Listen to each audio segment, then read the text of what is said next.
Easy people, welcome back to my channel at Big Steve MCFC. I'm sorry this is a late video. I still have got a little bit of the Slovakian lurgy. I came back from Bratislava, I felt like shit. And yeah, I've been rough as toast for about 4 days, aching everywhere, snotting everywhere. Just about made the match at weekend, felt terrible all the way through it. But I'm on the mend. I've had a couple of days rest and got myself some lem sips and the usual shite, and I feel all right. I'm not too bad today, a little bit better. So I'm out and about. I'm doing the video and I'm mooching. But yeah, a lot has happened in the last few days. First of all, yesterday we got the decision that Manchester City had basically proved that the Premier League rules were flawed. They were unlawful. And Manchester City's 2 sponsorship deals that they were trying to get over the line, which got blocked, were wrongly blocked. I'm not going to go too much into it because there's literally pages and pages of it. I've read it. And what I can come out of it is this. The Premier League are trying to save a bit of face and make out like they're happy with it. I think City fired a lot of stuff at them, hoping to get some success. But the ones they wanted to be successful in, they got. So I believe Manchester City are very, very happy. By reading the statement of the football club and the people in the know on Twitter and stuff, the financial guys that take this closely, it feels like a little bit of a victory for Manchester City. So we've got to be happy, Blues. We've got to be happy. I don't want to get dragged down these court rule videos because A, we're football fans. We've got to remember that. And B, we're not lawyers. I know every day you go in work and you're getting shit, 115, you cheated, this, that, the other. There's an asterisk against your name and all that. That's just football crap. But I'm trying to distance myself from it a little bit. And that's not because I think City's guilty or anything like that. It's just because that if you let it consume you, it'll just drain you. You know what I mean? I feel like anyone that comes at you with 115 or this, that, and the other, is just clearly has nothing else left to say in his footballing world. It's all about to collapse because they know that Manchester City are killing them on and off the pitch. And yesterday's verdict was a little bit of a victory for us. And you know what I mean? At the end of the day, we're owed some money. We're owed to get the revenue back for the sponsorship. I believe Manchester City might actually sue and get damages. So I think Manchester City have come out of it great. If the Premier League want to spin it another way, fine. If rival fans want to spin it another way, fine. You know, these rules, I don't think Manchester City wanted to abolish them completely. I think they accepted that the framework in place for the rules is not a problem and they'll abide by it. It's just that the way they treated Manchester City over the 2 deals wasn't right. And at the end of the day, it was proven that it was unlawful. They basically broke their own rules. So at the end of the day, we're taking it, we're moving. We've got a bigger court case on the horizon, the 115 one, which is well and truly underway. So Manchester City's legal team are flat out and they're fighting our cause. And all I ever say to Blues is, listen, leave it to them. Leave it to Caldoun, leave it to Lord Panic and all the boys to get it done. Because this is a very, very complex case. It's a very, very, bitter, nasty case. And it's Manchester City basically not letting this Premier League push them about. Manchester City Football Club are not a small football club you can push about. And so far in the last few months, the Premier League have been beaten in court by Leicester and now Manchester City. This is an organisation, by the way, that is absolutely terrible. From everything from refereeing to point deductions to it's all over the place as an institution, the Premier League at the minute. It is. And it's costing them millions and millions and millions and millions and millions of pounds. Yeah. And they don't look like they're getting anywhere with it. So as the governing body of the football pyramid that we love and adore, they're getting battered a little bit. So the big one is what we care about. This is a little victory, a little battle that we've won, and we're taking it and we're moving and we keep on going. But at the end of the day, we're a football club and we're football fans and we're here to talk about football. And at the minute, it's international break. It's terrible again. So let me have a bit of me cappuccino. And I'll be honest with you, I don't feel like City have got going yet. I feel like they're not even out of first gear. I said it last night on the Big Six show. I believe that Pep is still tinkering about with the side. The Rodri injury is massive for us. People looking in will say, oh, it's only one player injured, but it's the calibre of player. It's Rodri. He's irreplaceable. There's nobody on the planet like him.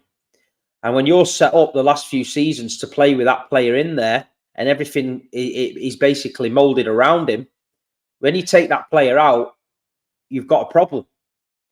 And don't get me wrong, we're playing okay. We're getting the wins, we're drawing, we're not losing. But as Manchester City supporters, I think we can all agree that we're very, very far away from where we want to be. But the thing is, this seems to happen every season.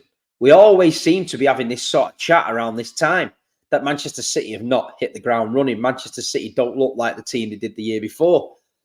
It's the same thing. You know, when you literally look back at past videos, it could almost just be me, you know, playing this video last year and the year before. But Fulham at weekend, let's get into it. I thought Fulham were a good side. I thought Fulham played really, really well. They came to the Etihad and shown a pair of balls, and they got their noses in front. They carried on trying to attack. They were very, very dangerous with the likes of Adama Traore, who's a massive thorn in Manchester City's side. We'll talk about him later.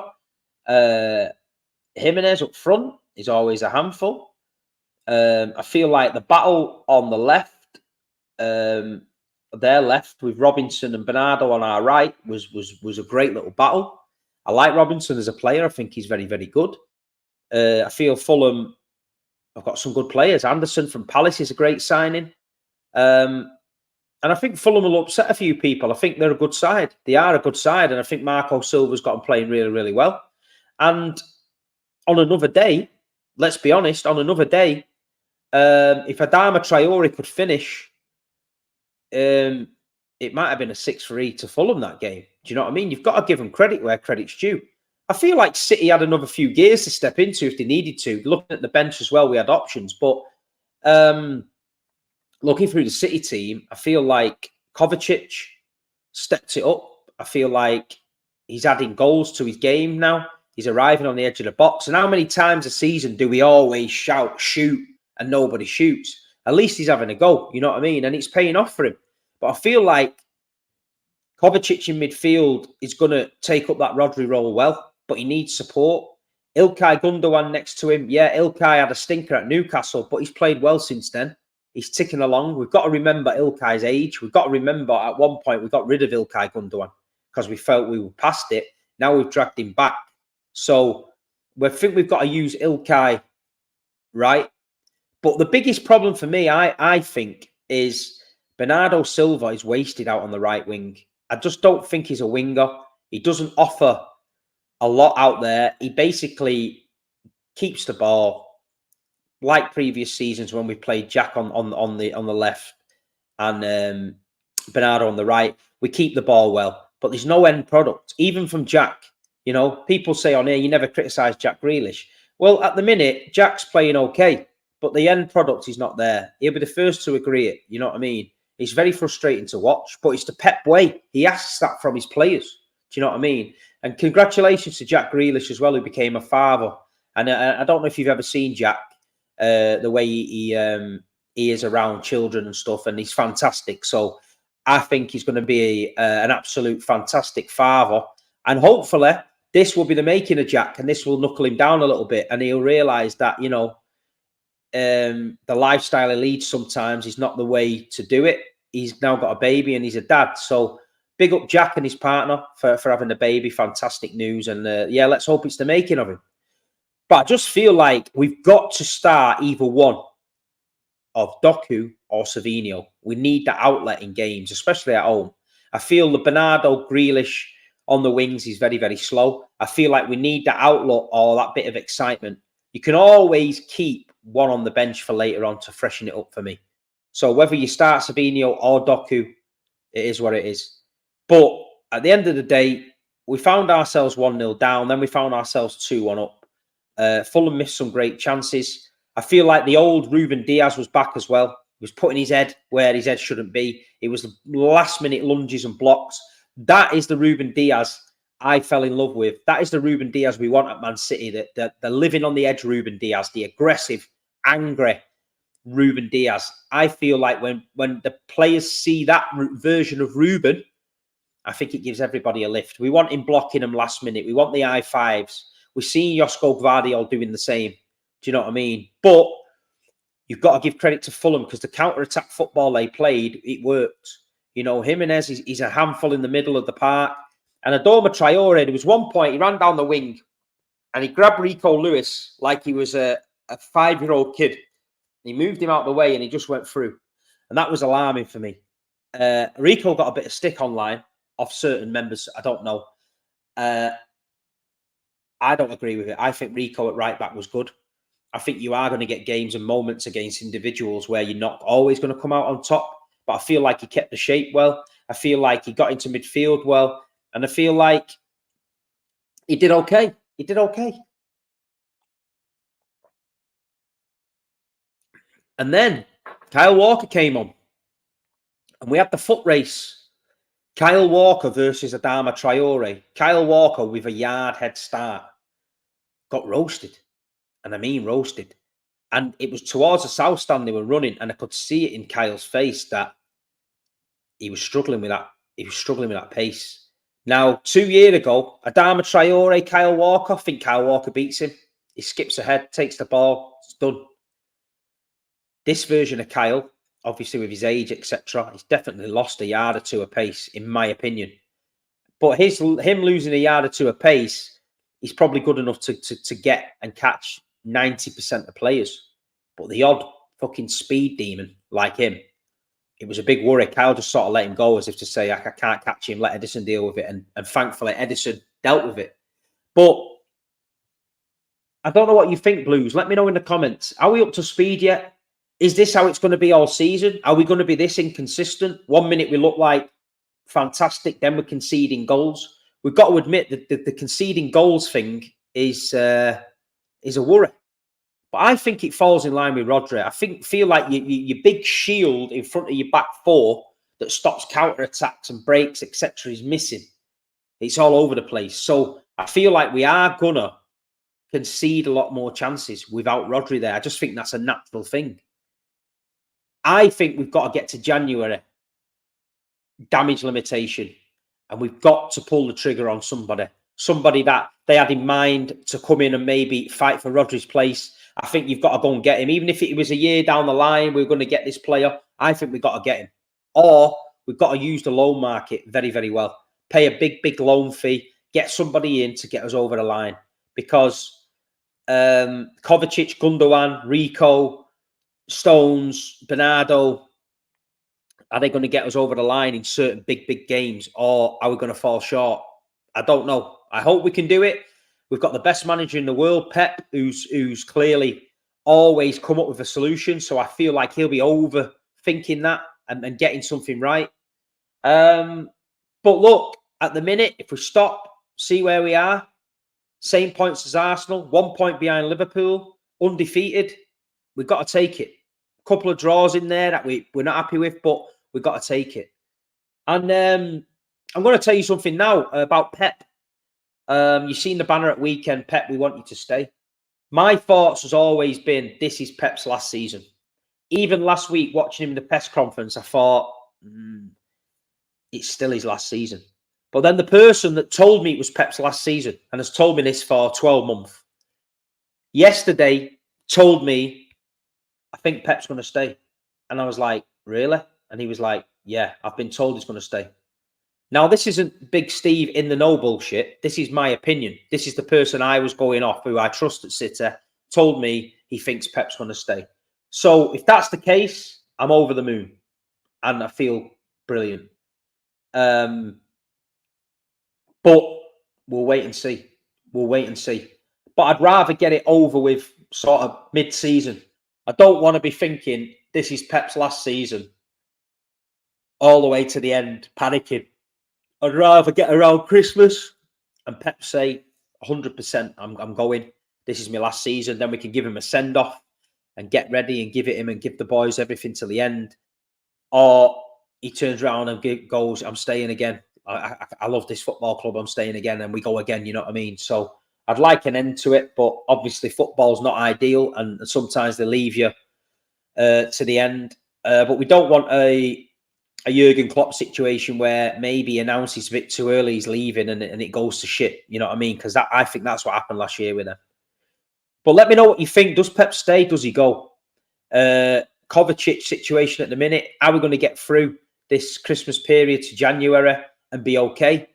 Or are we having to buy in January? Give me some names, people. Tell me who you want. Let me know who you think, because I can't, off the top of my head, think of a lot of players other than Zubimendi. Maybe you take a gamble on Wharton at Palace, who's not had the greatest season. Whether you can get him out of there in January, I don't know. But I think we need some reinforcements. And the striker situation, we're fortunate enough to have the best number 9 in the world. But if you take Big Erling Haaland out of that team at the minute, I know he says he can play false 9, but I can't see a false 9 getting us over the line. I just can't, you know. But it's the same old thing.